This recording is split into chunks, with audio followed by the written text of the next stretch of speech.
I'm going to replumb this double bowl sink here. It looks like some kind of futuristic bad plumbing of some kind, some spray flex seal, maybe some old car parts. Could be something from Lost in Space, super plumbing tech of some kind, some exhaust pipes. I don't know what's going on here, but we're going to chop all this out of here and start fresh from top to bottom. I'm going to cut the drain pipe off a little bit where it comes out the wall and get rid of all this other stuff. First take the trap off, bust everything loose. This stuff's on there pretty good. And then I'm going to undo the nuts up top.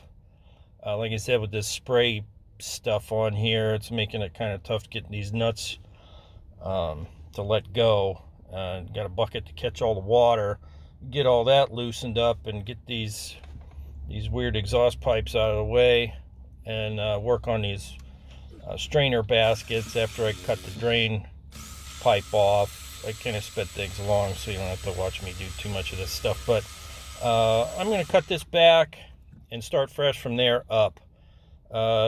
This nut here on the bottom of this bell is the only thing holding all this stuff on here. That one was broke, rusted. Take a little hammer and tap that up, get it to let go. Rusty, falling apart. You can see how bad this is. This thing just falling apart. That one come off without too much trouble. Get that all cleaned out. Get the basket strainer part out. Get any rubber gaskets or fiber gaskets off the bottom of the sink. This one I had to scratch on that nut with a razor blade to get some of that Flex Seal tar stuff out of the way. That nut just would not let go. I guess one good thing about that, kind of protected it from rusting too bad, or I would have had to cut all that stuff out of there. So this one there again, that one was stuck really good. I had to really work at that to get it off, but you get all your pieces parts out of there. Like I said, the fiber gaskets and rubber gaskets, any silicone, plumber's putty, get those lips all cleaned up real good. And this side's a little drier than the other side. I think the other side was the one giving them the most problems, but should have called a plumber, dude. Anyway, so get those cleaned up real good. The towel, dry them off. The new strainer baskets, I'll have a link to some of this stuff down under the more button if you need some pieces parts, but these things are pretty cut and dry as far as simplicity. You get the basket. There's a nut and a washer on the bottom that goes on the tailpiece of your drain pipe. Hang on to that. And then there's a nut, rubber washer, and a paper washer, more or less.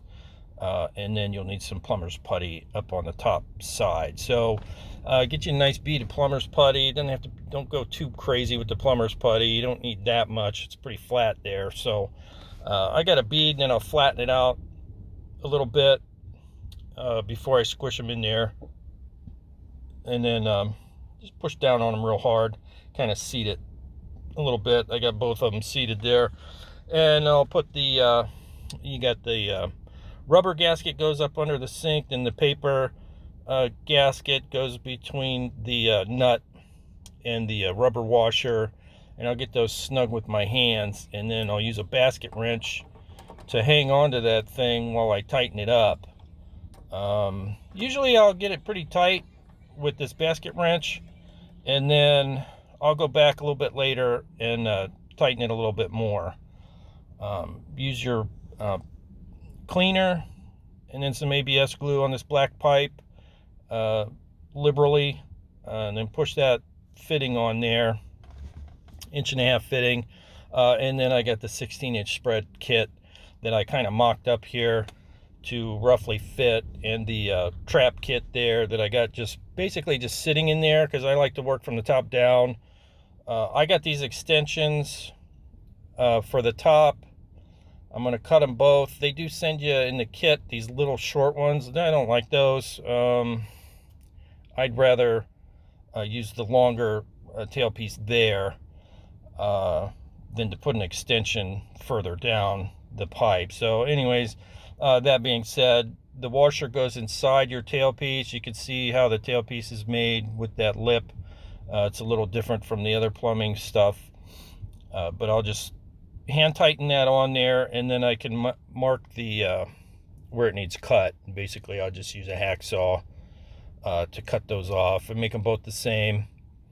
Cut both of those off, and then I'll get this pipe ready to accept the rest of the drain pipes by putting the washers and nuts on there. The tapered end of that plastic washer goes down.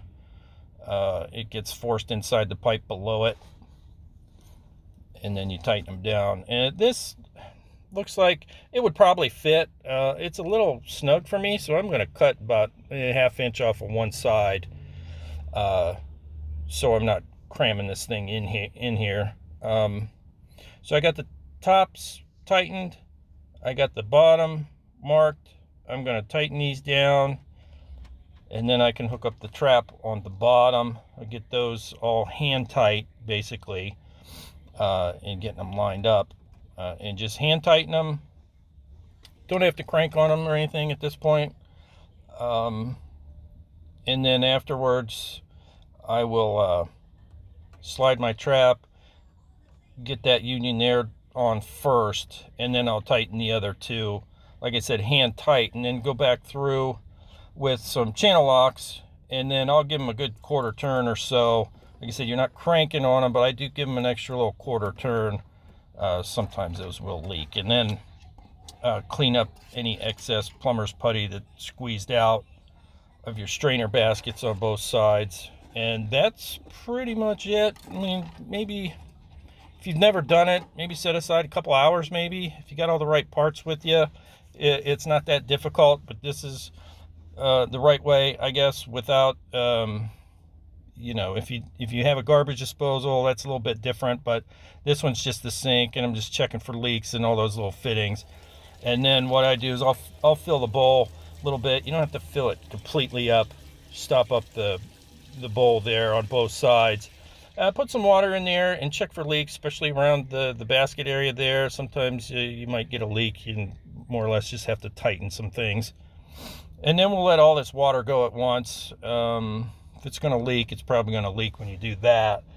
And then, like I said, check all your fittings again and make sure it's not leaking. That's pretty much it. So, yeah, if you have a leak like that, don't use Flex Seal. Call a plumber. So, hope that helps.